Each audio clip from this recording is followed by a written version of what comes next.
Acts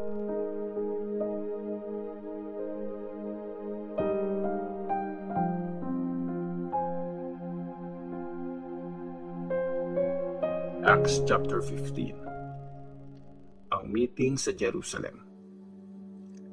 Dumating sa Antioch ang ilang lalaking galing Judea at tinuruan nila ang mga disciples. Sabi nila, hindi kayo maliligtas hanggat hindi kayo nagpapatuli gaya ng sinasabi sa law ni Moses. Tinutulan to ni Paul at Barnabas at naging mainit ang pakikipagtalo nila sa mga lalaking yon tungkol dito. Kaya napagdesisyonan na papuntahin sa Jerusalem sila Paul at Barnabas pati ang ilang taga-Antioch para kausapin ng mga apostles at leaders tungkol sa bagay na to. Pinalakad na sila ng mga members ng church at pagdaan nila sa Phoenicia at Samaria, nireport nila kung paano naniwala sa Diyos ang mga Gentiles. Sobrang natuwa ang lahat ng disciples sa balitang ito. Pagdating nila sa Jerusalem, winelcome sila ng buong church, ng mga apostles at ng mga leaders. Tapos, kinuwento nila lahat ng nagawa nila sa tulong ng Diyos. Pero, tumayo ang ilang disciples na kagrupo ng mga Pharisees at sinabi nila, dapat tuliin ng mga Gentiles at utusang sumunod sa law ni Moses. Nag-meeting ang mga apostles at mga leaders para pag-aralan ang issue na to. Pagkatapos ng mahabang debate, tumayo si Peter at sinabi niya, mga kapatid, alam niyong pinili ako ng Diyos noon para i-preach ang magandang balita sa mga Gentiles, para marinig nila ito at maniwala sila.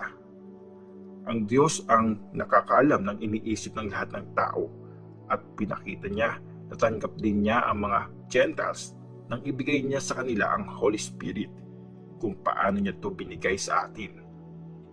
Pinakita niyang wala tayong pinagkaiba sa kanila.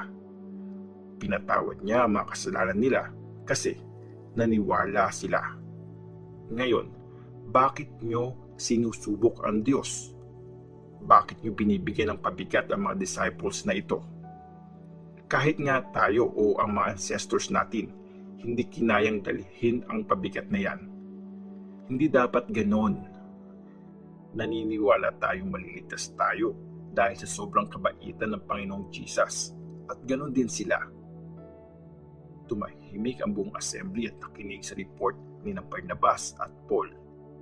Kinuwento nila kung paano sila ginamit ng Diyos para makagawa ng mga himala at nakakabilib na bagay sa mga Gentiles. Pagkatapos nilang magsalita, sinabi ni James, mga kapatid, makinig kayo sa akin. Kaka-explain lang ngayon ni Simon kung paano pinakita ng Diyos ang concern niya sa mga Gentiles nung kumuha siya sa kanila ng mga tao para maging bayan niya. Ganito din ang sinasabi ng mga prophets. Nakasulat sa Scripture, babalik ako pagkatapos nito, sabi ng Panginoon, at itatayo ko ulit ang kaharian ni David. Ibabangon ko ulit ito galing sa pagkakaguho at muli kong palalakasin. Kaya lalapit sa akin ang iba pang mga tao at ang mga Gentiles na pinili ko para maging akin.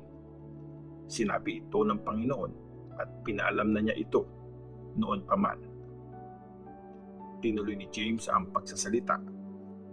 Kaya para sa akin, huwag nating pahirapan ang mga Gentiles na lumalapit sa Diyos. Instead, sulatan natin sila na huwag kumain ng kahit anong pagkain na inoffer sa mga Diyos-Diyosan. Dapat din lang iwasan ang kahalayan at di dapat sila kumain ng hayop na binigti at huwag silang kumain ng dugo. Kasi noon pang unang panahon, binabasa na ang law ni Moses sa mga sinagog tuwing araw ng Sabath at pinipreach din ang mga salita niya sa bawat bayan. Sulat para sa mga disciples na Gentile. Nag-decide ang mga apostles at mga leaders, pati ang buong church, na pumili ng ilan sa kanila para ipadala sa Antioch kasama nina Paul at Barnabas.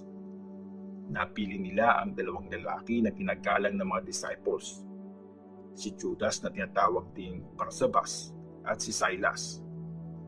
Pinadala nila sa kanila ang sulat na ito.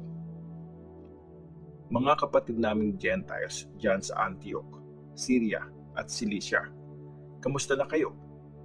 Galing to sa amin ng mga apostles at mga leaders, ng mga kapatid nyo. Nabalitaan naming may mga kasama kami dito na pumunta dyan at nanggugol sa inyo gamit ang mga tinuturo nila kahit hindi namin sila inutusan. Kaya nag-meeting kaming lahat at nagkasundo kaming pumili ng ilan sa amin na papupuntahin namin sa inyo. Sasama sila sa mga mahal nating sina Barnabas at Paul na nagtaya ng buhay nila para sa Panginoon nating si Jesus Christ. Kaya pinadala namin sina Judas at Silas para i-explain sa inyo kung ano yung sinulat namin dito. Nakita namin at ng Holy Spirit na mas mabuting huwag na kayong bigyan pa ng pabigat except sa mga mahalagang rules na to. Huwag kayong kakain ng pagkain in-offer sa mga Diyos-Diyosan, ng dugo at ng hayop na binigti. At huwag kayong gagawa ng kahalayan. Makakabuti sa inyo kung hindi nyo nagagawin ang mga bagay na to. Sige, hanggang dito na lang. Pinalakad na ang apat at pumunta na sila sa Antioch. Ginather nila doon ang buong grupo ng mga disciples at binigay nila sa kanila ang sulat. Pagkabasa sa sulat, sobrang natuwa sila sa narinig nilang encouragement. Sina Judas at Silas na mga prophets din. Marami silang sinabi na nakapagbigay ng tapang at lakas ng loob sa mga disciples. Pagkatapos nila magstay doon ng ilang araw, maayos silang nagpaalam sa isa't isa at bumalik na sila sa mga nagpadala sa kanila. Pero nagpaiwan doon si Silas. Nagstay pa sina Paul at Barnabas sa Antioch at kasama ng marami pang iba. Tinuro nila at pinreach ang salita ng Panginoon. Naghiwalay sina Paul at Barnabas. Pagkalipas ng ilang araw, sinabi ni Paul kay Barnabas, "Bumalik tayo sa bawat bayan kung saan tayo nag-preach ng salita ng Panginoon. Puntahan natin ang mga disciples doon, tapos kamustahin na rin natin."